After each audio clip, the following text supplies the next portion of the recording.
Why, hello everyone, and welcome to beautiful, beautiful Boulder, Colorado. What a gorgeous town. I've always loved this place. Been here several times. I have friends here. And this is the first time on this trek across the country going to college basketball games that I was unable to get in. You have to swipe a health pass every day on a Q code, and in my right mind, I cannot go in and sneak into this place. So they really do have it going. They certainly have everybody on lockdown here. They had a game today. I don't know what the result was, but we had Colorado Boulder way up here, supposed to kill California. And I was thinking, if I show up and I give the kiss of death to the team, well, if I can't make it to the game because I can't get in, clearly the home team's going to win, and I suspect that is what happened with Colorado today. But we'll find out. So, looking at the picks today here for the 14th, it's kind of an interesting choppy day. We've got BYU here on the road at minus 105, but Mount St. Mary's only has 7 games, and BYU is away, so it's not necessarily the best option on here. There's a lot of underdogs down here at the bottom, but some of them are away. Let's browse through our home teams because, and we'll talk about yesterday after this as well. So home teams, you got Pacific as an underdog at plus 145 against Santa Clara. They've only played 4 games though, so it makes me concerned about that game, and it's really not as strong as if they had played more games.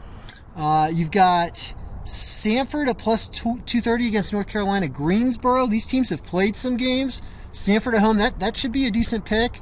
Indiana against Purdue, that's a tough one at minus 170 though. But a lot of the home team lines are not that great. More of them you're going to see really with the away teams down here. You've got these underdogs right here. I would not expect San Diego State, Morehead State, Central Connecticut State. So I do not expect all this to win. You'll probably go like 2 and 4 on those. So if you do straight picks on those, that's probably a better way to go because they're away. Let's talk about yesterday, which was another good day, but we did have some tough losses up top yesterday.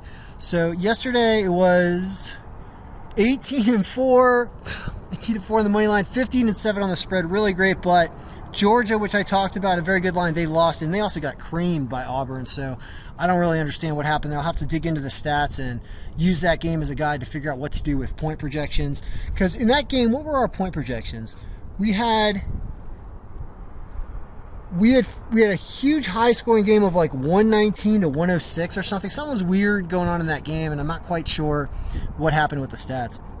Also, Texas losing to Texas Tech. I believe that was in overtime, and Texas led that game most of the way. So that's sad. Corpus Christi down here, but then all these wins down here. And when I mentioned yesterday about betting some home teams at the bottom, you can see that look at this string of wins with home teams. That's 8 wins in a row.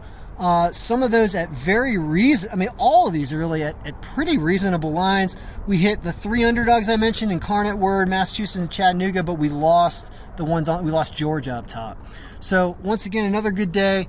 I love this town. One of my favorite Colorado cities, one of my top 2. Boulder really is a beautiful place. If you ever get a chance to come visit here, people are great. A lot of really interesting businesses have come out of Boulder. It's kind of like the Southern California of the middle of the country, of the Continental Divide. It's all these kind of the way I've looked at it. So we were not able to get in, and the home team won. So now we know, home teams out there, defend your arenas, because if I come and I make it inside, you're going to lose. Good luck, everybody.